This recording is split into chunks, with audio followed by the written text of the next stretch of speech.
सलोनी ने गलती से हरी मिर्च खा ली होती है, जिससे उसे अब बहुत ज्यादा मिर्च लग रही थी। वो मिर्च लगने के कारण यहाँ वहाँ डोलने लगती है। ये देखकर सलोनी की माँ माला कहती है, अरे बेटा, यहाँ वहाँ घूमने से क्या मिर्चा कम लगने थोड़ी लग जाएगा। अरे इतनी ही मिर्चा लग रही है तो जा जाकर रसोई से चीनी मुंह में भर ले, वरना ऐसे ही यहाँ वहाँ उछलती कूदती रहेगी तू। नहीं माँ, चीनी से कुछ नहीं होने वाला है। बहुत जोर से मिर्च लग रही है, कुछ करो ना माँ। चीनी से नहीं होगा तो क्या तू बर्फ खाएगी? जा जा जाकर चीनी खा। ये आपने सही कहा, मेरे मुंह की गर्मी तो अब बर्फ से ही शांत होगी। इतना बोलकर सलोनी रसोई में जाती है और फ्रिज से बर्फ निकालकर खाने लगती है। बर्फ खाते हुए सलोनी बोलती है, हे भगवान, बर्फ भी क्या चीज बनाई है। सच में खाकर मजा आ गया। सलोनी को बर्फ बहुत अच्छी लगती है और वो एक कटोरी में बर्फ लेकर अपने कमरे में चली जाती है और वहाँ बैठकर आराम से बर्फ खाते हुए टीवी देखने लगती है। बर्फ खाते खाते सलोनी को ये पता ही नहीं चलता कि कब उसे बर्फ खाने की गंदी आदत लग गई थी। इस वजह से वो आए दिन बर्फ खाती और उसे सर्दी जुकाम रहने लगता है। एक दिन सलोनी अपने कमरे में बैठकर बर्फ खा रही थी और बार बार छींक रही थी। इतनी ही देर में वहाँ सलोनी की माँ माला आती है और उसे बर्फ खाते हुए देख लेती है। अरे तू फिर से शुरू हो गई। तुझे कितने बार मना किया है कि बर्फ मत खाया कर। अब क्या एक दिन मर कर ही मानेगी? देख रही है नाक कैसे लाल बत्ती की तरह चमक रही है और फिर भी तो बर्फ ठूस रही है। माँ, बर्फ बहुत अच्छी लगती है, बर्फ को चबाओ, अरे हाय मजा ही आ जाता है खाकर। अरे 4 दिन के मजे के चक्कर में तो हफ्ते भर का सर्दी जुकाम अपनी नाक और गले में ठूस के बैठी है। हमारा क्या है, हम तो इस नालायक बेटी की दवाई ही करवाते रहेंगे। क्यों, सही बोल रही हूँ ना मैं? माँ, सर्दी मुझे बर्फ खाने से थोड़ी हुई है। वो तो आजकल मौसम ही इतना बदल रहा है, आपको तो अच्छे से पता है ना माँ। और बदलते मौसम में ये सब तो आम बात है और यही कारण है मेरे जुकाम का। अरे तू पागल ना किसी और को बनाई हो।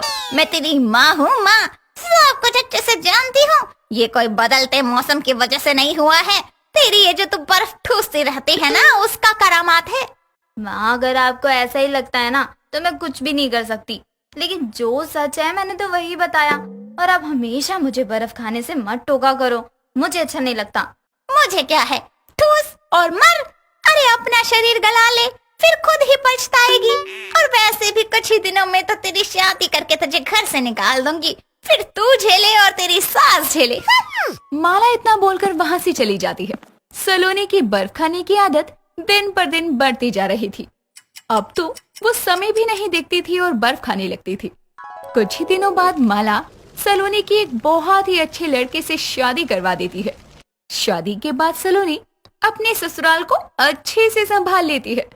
सलोनी की सास को भी सलोनी काफी पसंद आने लगती है, लेकिन ससुराल आने के बाद भी सलोनी की बर्फ खाने की आदत नहीं जाती।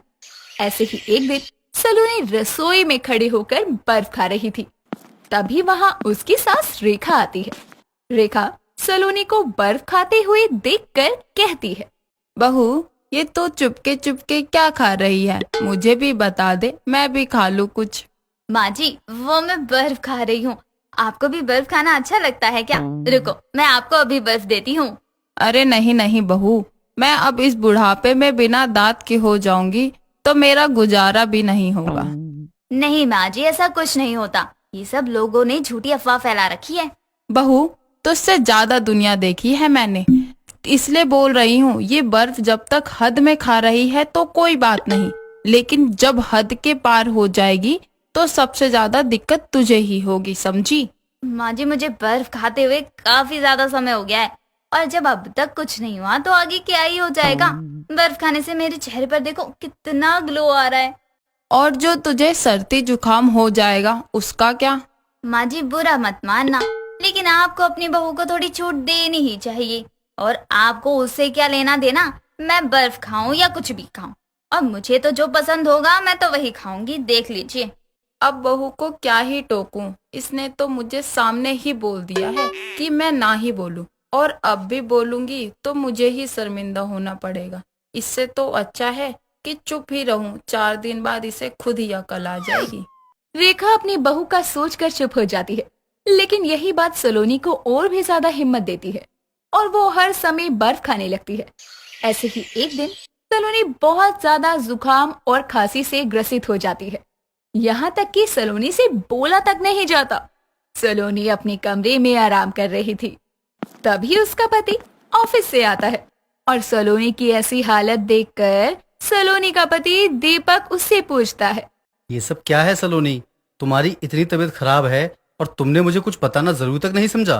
अरे ये तो थोड़ी बहुत तबीयत खराब है, आप देखना अभी बर्फ खाऊंगी और ठीक हो जाऊंगी मैं। एक काम करो ना, मेरी बर्फ ला कर दे दो मुझे, मैंने फ्रिज में जमने के लिए रखी है। तू पागल हो गई है क्या? ऐसी हालत में बर्फ खाएगी?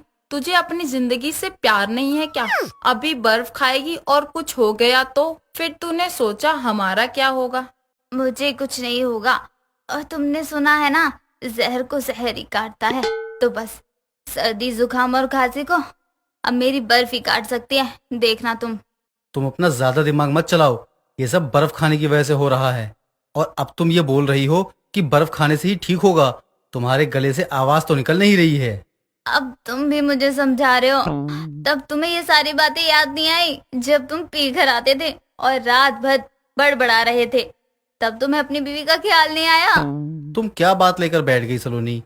मैं उस रात के लिए कितनी बार माफी मांग चुका हूँ और कितनी बार बता चुका हूँ कि मुझे मेरे दोस्तों ने पिला दी थी और कुछ नहीं, लेकिन तुम हो कि मान ही नहीं रही हो। तो तुम कौन सा मान रहे हो? यहाँ तुम्हारी बीवी की तबीयत खराब है और वो बस इतना ही बोल रही है कि उसे बर्फ खानी, तो तुम मना कर रहे हो, ये क्या ठीक है? सलोनी अपनी धीमी आवाज में भी दीपक का मुंह बंद करवा देती है और बर्फ खाने लगती है। ज्यादा बर्फ खाने की वजह से सलोनी के दांतों में झंझनाहट होने लगती है, लेकिन फिर भी वो ढीठ थी और इस बात पर गौर नहीं करती, लगातार बर्फ खाती है। ऐसे ही बहुत ज्यादा बर्फ खाने की वजह से सलोनी के आगे के 2 दांत गिर जाते हैं और आगे के दांत टूटने की वजह से वो बहुत जोर जोर से रोने लगती है। सलोनी के रोने की आवाज सुनकर वहां दीपक और रेखा आते हैं और रेखा कहती है, अरे बहू, क्या हुआ है? तू इतनी दहाड़े मार कर रो क्यों रही है? सब ठीक है ना? या तुम इसलिए तो नहीं रो रही हो कि कहीं तुम्हारी बर्फ पिघलकर पानी बन गई है? माँ जी मेरे दांत। अरे तुम्हारी तो आगे की खिड़की खुल गई, हवा तो सही जा रही है मुंह में। चुप कर तू, यहाँ तुझे हंसी आ रही और बहू की हालत देख, उसके 2 दांत टूट गए हैं। बहू तू चुप हो जा और बताइए तेरे दांत कैसे टूटे? गिर गई थी क्या तू? नहीं माँ जी, वो मैं बर्फ खा रही थी, कई दिनों से दांत हिल भी रहे थे, मैंने ध्यान नहीं दिया और आज जब बर्फ खा रही थी ना तो टूट ही गए माँ जी। चलो कुछ तो अच्छा हुआ, यहाँ मैं तुझे इतना समझाती थी। और मैं भी तो कितनी बार समझाता था। हाँ, तू भी तो समझाता था। और बहू, तब तो तुझे हम तेरे दुश्मन लगते थे, तब तो तूने हमारी बात नहीं मानी और अब अपना मुंह दिखाने के लायक नहीं रही तो रो रही है। माँ जी मुझसे गलती हो गई, मैंने आप सबकी बात बिल्कुल भी नहीं मानी और अब मेरे दांत ही टूट गए। अब तो बेचारी सलोनी के दांत टूट जाते हैं और वो बस रोती रह जाती है।